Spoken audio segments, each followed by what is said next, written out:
You know how when you're playing a video game, you'll hear a boss get hyped up, and then when you finally get there, it's usually not quite as maybe exhilarating as you were expecting, but the odd game really nails it, and you say, damn, is that an endgame boss? Something that wrecks your shit over and over and over again to the point you say, this is beyond frustrating, but that's an endgame boss.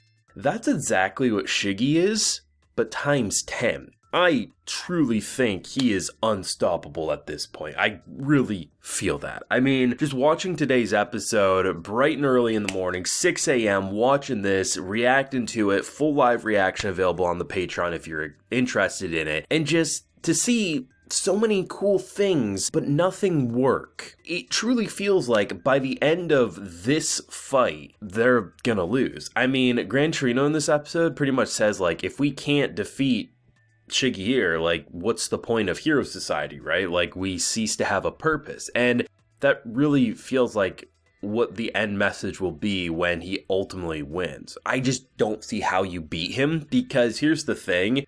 His quest for One For All is something that is going to haunt Deku. Whether it happens here and he succeeds or not, it doesn't matter. That is his, like, last thing that he's trying for. Because if he can get the Swiss Army knife of quirk abilities, which is Deku's essentially abilities at this point, there's pretty much no hope for the world, let alone Hero Society. And to watch this man, and there is a point in this episode that in the moment I wasn't sure. I was like, oh shit, he grabs someone and doesn't turn them to rock. And I was like, oh shit, maybe just he got caught off guard and wasn't able to do it quick enough. My boy Eraserhead comes in, and he locks those quirks down. He is essentially quirkless, which should mean that Shigi is just easily disposed of. He shouldn't be able to regenerate. I mean, we have Endeavor in this episode, right? He's literally barbecuing Shigi like he's his lunch. And the ultimate regeneration that just, he goes from literally a charred body to what we see in a moment's notice, right? And I love the fact that we were seeing him for like 2 to 3 minutes prior to this revelation that his quirk were locked, that he actually was fighting quirkless. And the fact that we have a miniature All Might, yes, maybe he's not quite as physically capable as someone like All Might, but when you're fighting Endeavor and hardly breaking a sweat, you're jumping from the ground up into a skyscraper height, and you are doing that without abilities. You have to at that point say it's game over. Now, to the hero's credits, they're not giving up yet, and that's exactly what they should be doing. But as a viewer watching and a spectator, just seeing what Shigi has done up to this point, it feels impossible with him alone. But then you add in the Nomu army that looks like dinosaur dogs, and it just feels like it's game over. I feel like at some point in the next couple of episodes, a character like Deku is going to be like taken by the throat, like someone will have him like almost just close the line there and just say like, we have to run because there's gonna be no hope, right? That really is how it feels. And I'm interested to see where Hero Society is going to go after this battle, because we have, by the looks of it, thousands of heroes fighting for their life. And we're seeing, as I've complimented since the beginning of the season, a lot of characters that we really haven't seen fight either ever or in a long time.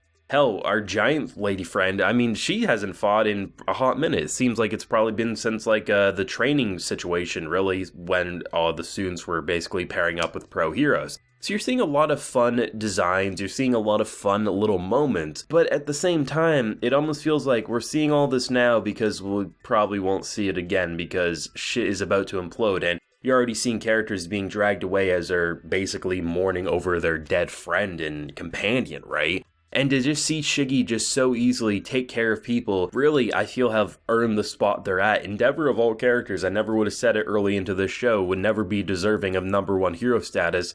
But he's honestly deserving of #1 hero status in this moment. There's so many moments where my boy's hand comes in and he misses him by a moment's notice, or he grabs him instead. And just to see how Endeavor, he's doing everything right. He's essentially burning him and using his best attacks and making sure that he stays away from other people. And when Deku realizes that he's after him, and him and Bakugo are then end up charging away to an area where there's no people, just to see the combination of efforts, but most importantly, character resolves. I thought Bakugo's was interesting because My Hero Academia is no stranger to flashbacks, let's be honest, but I would argue this was one of the stronger uses of them because most of the flashbacks we saw were stuff that happened seasons ago, so it's easy to overlook. Like when, obviously, our boy Bakugo got chained up and he was with the League of Villains there, just to see his resolve of why he's so pissed off and why he wants to take down this man. Not only because he wants to surpass Deku, who's always been his greatest rival, but to see basically get revenge on the person who ruined All Might, all things considered. I mean, it's great to see like where Bakugo has ultimately gone, because when you look at where he started out in the show, it wasn't anything remarkable, but he pretty quickly into season 2, season 3 era really started to propel himself into a character that you feel proud in the episode when he passes Deku in that moment, when he's talking about how he's going to surpass him, he's not going to be left behind, and even if that's not necessarily true, you're proud to see where he's gone, sort of a thing. And the mixture of these character moments and these badass fight scenes just had my jaw on the floor to the point where, like, I mean, it's now canon, okay? Anyone who tries to say Eraserhead isn't the coolest mofo in the show, you literally have Shigi, the strongest mofo in the show. What Eraserhead did to him, it says, "You're so cool," as he like brings up his phone and says, "Hey, come launch some giant ass shit for me." I love the fact that this show can be so badass, so frightening, and show you what could happen in a moment's notice. Like the moment when he basically is showing it both Bakugo and Deku what could happen to them and as they turn to stone. It's just frightening because you know how easily that could happen to either one of them and really any of the characters. And truthfully, I am expecting some big deaths rather soon. They started with Twice. Twice was like the first big one of this arc. And yes, we've had a bunch of smaller characters, and you can even say Crust as well, which wasn't really a small character, but you know what, it's not the same as if they killed Bakugo next week, or they killed Eraserhead next week, or Gran Torino next week. But I think Twice started, Crust really reminded us that shit's about to hit the fan, and the number of like nameless characters that have been seen dead in the background is, it's pretty wild to say the least. Like truthfully, I have no goddamn idea where we're going from here. It really does feel like My Hero Academia is not holding back. It's going balls to the walls insane, and I think the detail in someone like Shigi's body being burned and almost getting to the bone but then healing, they're just detailing it in such a way that we're now, I think, 6 episodes into this, 119 overall, and it really feels like My Hero Academia is not only at the best season it's ever been at, but it feels like the production quality is holding strong, and I'm really interested, but terrified to not only see how they're going to deal with Shigaraki,